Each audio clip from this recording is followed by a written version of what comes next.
Ku beri nama pedang ini Naga Puspa. Selamatkan dia. Jangan sampai jatuh ke tangan pendekar berwatak jahat.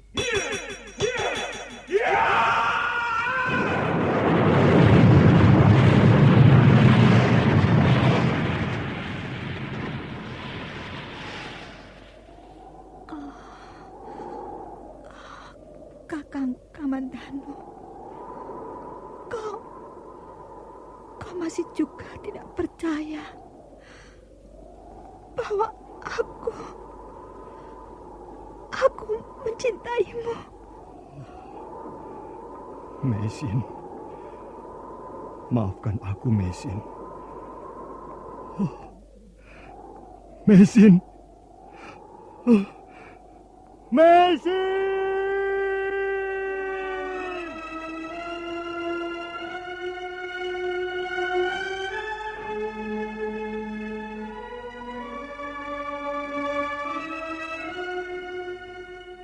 Tutur Tinula.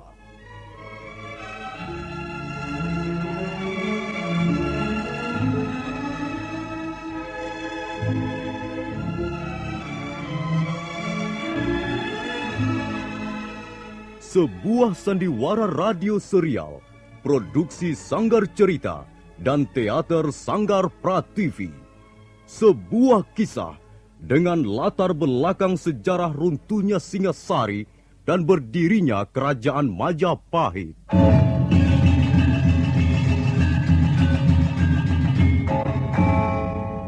Sandiwara ini didukung oleh pemain-pemain radio yang sudah ternama.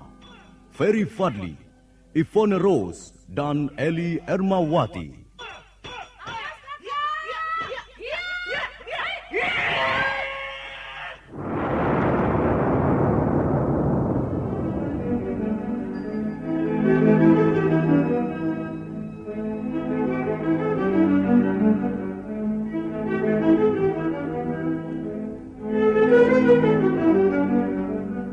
Cerita ini ditulis dan disusun oleh S. Tijab. Teknik dan montase dikerjakan oleh Rudi Tinangon dan Joko SP. Sutradara EWS Yuwono. Kali ini mengetengahkan episode pertama dengan judul Pelangi di Atas Kurawa.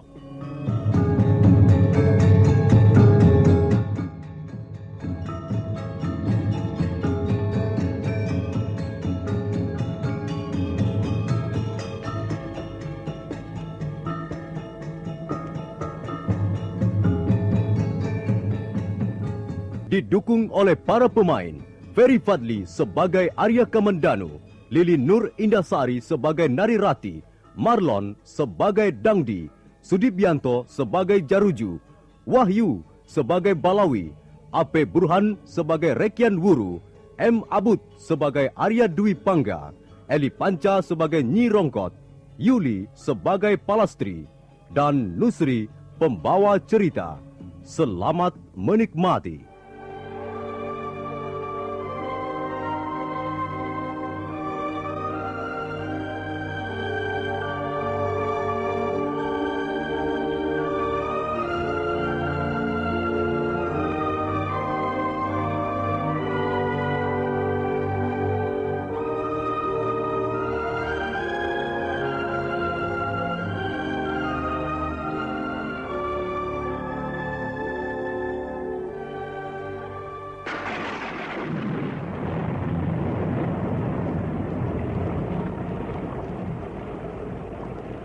Arya Kamandanu sudah bangun dan nampak lebih segar.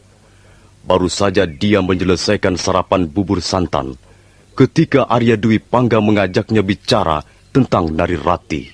Adi Kamandanu, kelihatannya gadis Manguntur itu amat berkesan di hatimu. Bagaimana Kakang tahu? Tentu saja aku tahu. Bi Rongkot juga mendengar ketika kau mengigau, memanggil-manggil nama gadis itu. Sudahlah Kakang Dwi Pangga. Jangan mengajakku bicara soal itu. Kau mencintainya bukan? Kau sangat mencintainya kan? Kakang Dwi Pangga, Aku tak mau bicara soal itu. Adik Kamandanu, aku adalah Arya Dwi Pangga, putra Empu Hanggareksa kakakmu sendiri. Aku bermaksud baik. Mengapa kau tidak bersikap terbuka padaku? Ini adalah persoalan pribadiku, Kakang. Untuk apa Kakang masuk ke dalamnya? Jadi kau tidak percaya pada saudara tuamu sendiri? Aku bisa menyelesaikan persoalanku sendiri. Baiklah, aku tidak akan memaksa. Tapi ketahuilah, persoalan wanita sangatlah rumit. Bagi yang belum berpengalaman, menghadapi wanita sama halnya dengan menghadapi Fata Morgana. Menghadapi suatu misteri kehidupan yang penuh kabut rahasia. Kau bisa melihatnya, tapi tidak bakal bisa menjamahnya. Dia seperti duduk di balik kaca yang bening. Dia tersenyum padamu. Tapi ketika kau berusaha memeluknya, maka kau akan membentur kaca itu. Aku memang tidak mempunyai pengalaman soal wanita, Kakang. Nah, untuk memecahkan persoalanmu itu, kau membutuhkan seseorang yang mengerti tentang wanita. Kecuali kau ingin Narirati pergi dari sisimu untuk selama-lamanya. Aku malu, Kakang. Mengapa menghadapi persoalan remeh seperti ini harus minta tolong pada orang lain? Mengapa tidak bisa mengatasi sendiri? Adik Kamandanu, kau keliru. Persoalan wanita bukan persoalan yang remeh. Baiklah, dengar. Aku akan bacakan satu bait syair yang ikut mengubah jalannya sejarah pemerintahan di Tumapel. Kerling matamu lebih dahsyat dari gelombang 7 samudera, dan senyummu sanggup menggetarkan seluruh isi dunia. Apa artinya si Arok anak desa? Kau tahu Adik Kamandanu, syair itu akhirnya dapat menjadi awal dari sejarah perjuangan Ken Arok, anak dari desa Pungkur, untuk merebut kekuasaan dari tangan Tunggul Ametung. Arok menjadi besar karena wanita, dan akhirnya dia terguling dari tahta juga karena wanita. Nah, ada satu lagi bait syair yang senada. Syair ini pun ikut mengubah jalannya sejarah pemerintahan di Kediri pada tahun 1222. Syair ini diucapkan oleh Prabu Kertajaya atau Dandang Gendis, yang waktu itu sedang tergila-gila oleh kecantikan seorang wanita yang bernama Dewi Amisani. Dengarkan.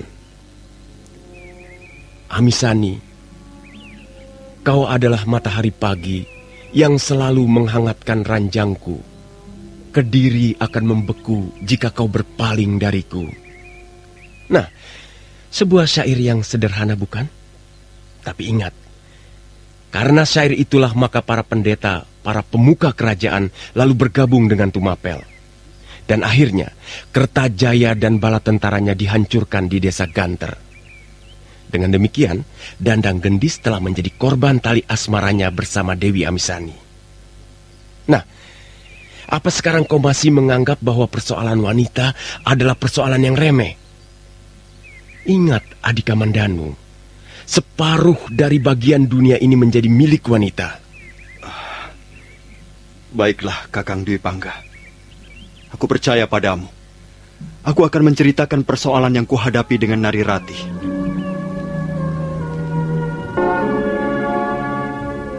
Arya Kamandanu lalu menceritakan dari awal apa saja yang dialami bersama Narirati. Sementara Arya Dwi Pangga mendengarkan dengan seksama. Dan setelah Arya Kamandanu selesai bercerita, Kau memang terlalu, Adik Kamandanu. Terlalu bagaimana, Kakang? Kau tidak mempunyai perasaan terhadap seorang wanita.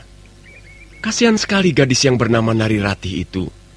Dia harus menderita karena kekasihnya kurang tanggap terhadap isyarat-isyarat yang sudah berulang kali diberikannya. Jadi menurut pendapat Kakang, dia juga mencintaiku? Hari-hari kemarin jelas, tapi entah sekarang ini. Hati seorang gadis, kalau sudah dikecewakan, bisa menutup rapat sekali. Aku hanya ingin mendapat kepastian. Aku tak bisa tenang sebelum kepastian itu datang, Kakang. Ada satu cara yang barangkali akan bisa menjernihkan kembali hubungan kalian. Cara apa, Kakang? Minta maaf padanya. Aku sudah melakukannya, tapi dia tidak mau mendengar. Dia bahkan terus berlari meninggalkan aku. Minta maaf tidak cukup sekali, Adik Kamandanu. Harus kau coba lagi. Berapa kali aku harus mencobanya? Ya, sampai dia memberimu maaf tentu saja. Aku tak sanggup melakukannya. Aku belum tahu apa kesalahanku. Bagaimana aku harus minta maaf sampai berkali-kali? Dengar, Adik Kamandanu, ini hanya untuk mengambil hatinya. Tapi aku tidak bisa melakukan hal-hal yang bertentangan dengan hati nuraniku. Kau mencintainya atau tidak? Aku mencintainya. Kau ingin hubungan kalian menjadi selaras lagi? Iya, tapi jangan aku disuruh melakukan hal-hal yang bertentangan dengan hati nuraniku. Aku tidak bisa, Kakang. Kau tinggi hati, Adik Kamandanu. Iya, barangkali Kakang benar. Aku tinggi hati. Tapi aku tidak merasa melakukan kesalahan apa-apa terhadapnya. Dengar, Adik Kamandanu. Kalau kau meninggikan dirimu setinggi Gunung Welirang, maka dia pun akan meninggikan dirinya setinggi Gunung Mahameru. Kau bisa melawannya dengan cara apa? Ya, barangkali memang tidak ada cara yang paling baik untuk menyelesaikan persoalan ini. Maka biarkan saja semuanya berlalu seperti apa adanya. Kenapa kau terlalu keras kepala, Adik Kamandanu? Aku tak mau menjadi pengemis cinta, Kakang. Tapi seringkali kita dipaksa oleh keadaan untuk menjadi pengemis cinta. Bagiku itu bukan watak seorang satria. Ingat, Kamandanu. Dalam hal yang satu ini, kita harus berani mengenyampingkan sisi-sisi lain dalam tujuan hidup kita. Kau tidak mungkin mendapatkan dua hal sekaligus, cinta dan watak kesatria. Kau harus memilih salah satu, Adik Kamandanu. Kalau harus memilih, aku akan memilih yang kedua. Jadi kau merelakan Narirati menjadi milik orang lain? Kakang Dwi Pangga, bagiku watak satria dan kebutuhan akan cinta bukanlah dua kutub yang berlainan. Seseorang, kalau memang dia benar-benar mencintai dan ingin mendapatkan cintanya itu, harus diperoleh dengan cara yang jujur dan tidak lepas dari watak seorang satria. Kalau tidak, lebih baik orang itu kehilangan cintanya. Dan itulah korban yang paling mulia. Aku bukan Ken Arok, Kakang. Juga bukan Prabu Kertajaya atau Dandang Gendis yang mau berbuat apa saja demi memperoleh kesenangan dari cinta. Aku adalah Arya Kamandanu, seorang pemuda desa biasa yang banyak memiliki kekurangan.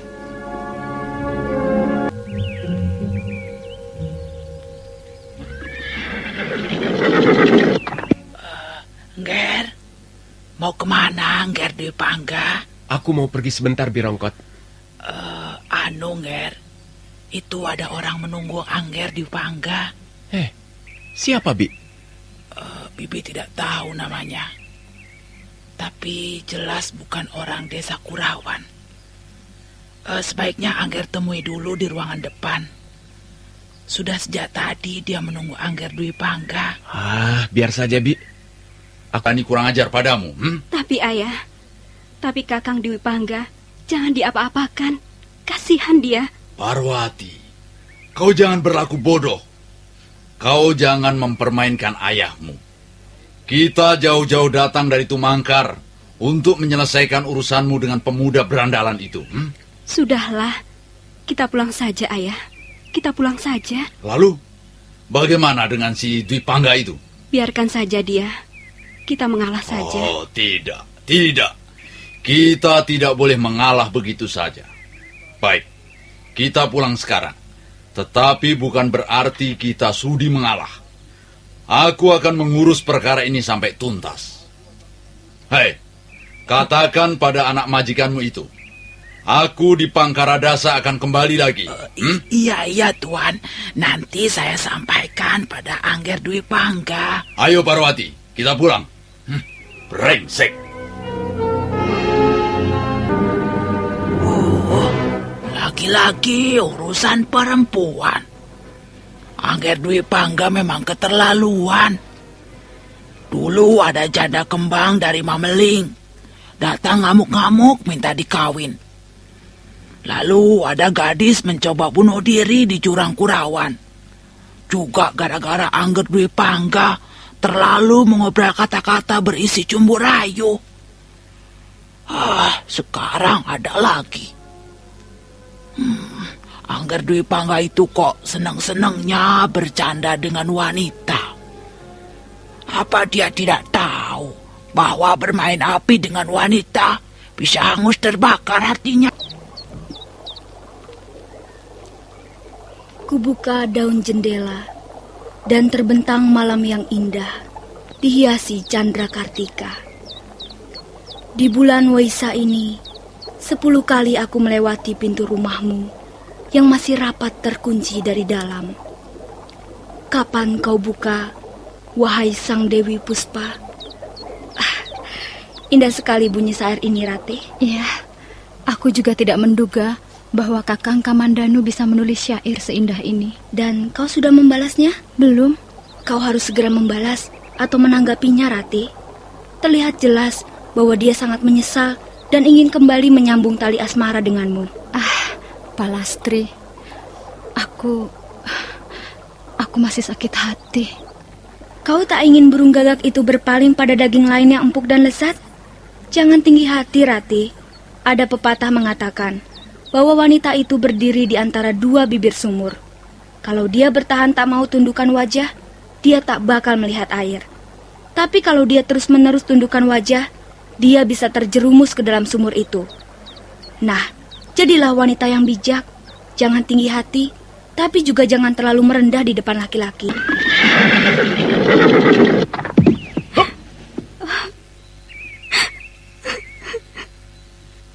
Hei, bukankah kau Parwati, gadis cantik dari desa Tumangkar? Apa berdulimu, Kakang Dewi Pangga? Ada apa, Parwati? Kau menangis di tepi jalan begini tentu ada sebabnya. Aku sedang memikirkan mencari tempat untuk menghilangkan nyawaku sendiri, Kakang. Hei, kenapa jadi begitu, Parwati? Mengapa jalan pikiranmu menjadi cupat seperti katak dalam tempurung? Kau adalah gadis cantik. Masa depanmu yang cerah dan bahagia menunggu di seberang sana. Mengapa harus berputus asa? Sekarang ganti aku yang bertanya. Mengapa Kakang tak pernah lagi datang ke Tumangkar untuk menemui aku? Apakah Kakang sudah bosan pada diri Parwati ini? Apa sudah ada gantinya yang lebih rupawan? Apakah Parwati sudah tak cukup berharga untuk mendengarkan bisik-bisik cinta asmaramu? Tunggu. Ini banyak sekali pertanyaan yang harus kujawab. Tapi baiklah, aku akan berusaha memberikan jawaban yang memuaskan. Dengarkan. Sekuntum cempaka sedang mekar di Taman Sari Desa Tumangkar. Kelopaknya indah tersenyum segar. Kan ku petik cempaka itu untuk kubawa tidur malam nanti. Dusta! Kau dusta! Parwati, Siapa yang kau maksudkan dengan cempaka itu? kaulah cempaka itu. Aku tidak percaya. Bagaimana aku harus membuatmu percaya, Parwati? Kau tidak sudi memberi kesempatan padaku untuk memetik kembang cempaka itu. Apakah Kakang Dewi Pangga benar-benar ingin memetik cempaka itu? Dengar, Parwati. Aku tidak akan membiarkan cempaka itu mekar dengan sia-sia dan akhirnya gugur ke bumi. Biarkan saja dia gugur ke bumi. Apa pedulimu? Aku bukanlah manusia yang kejam seperti itu, Parwati. Aku bisa menghargai keindahan. Hanya mereka yang berhati batu akan sampai hati berbuat seperti itu. Kau tidak perlu ragu-ragu, Parwati. Kalau selama ini aku tidak pernah singgah di Tumangkar, itu hanya karena kesibukan yang tidak bisa kutinggalkan. Sayang sekali. Kakang Dewi Pangga sekarang tak mungkin memetik cempaka itu. Sudah terlambat. Hei, mengapa? Apa maksudmu, Parwati? Dengar, Kakang Dewi Pangga. Cempaka yang akan Kakang petik itu sekarang sudah ditumbuhi duri-duri yang tajam. Seperti tajamnya pisau ini. Iya! Parwati, tunggu! Aku benci padamu. Aku benci padamu, Kakang Dewi Pangga. Aku benci. Iya! Jangan, Parwati, jangan. Hentikan, Parwati. Hentikan. Tahan. Parwati. Kakang, kau terluka, Kakang. Maafkan aku, Kakang. Maafkan aku. Sudahlah. Hanya luka kecil. Untung aku segera menghindar.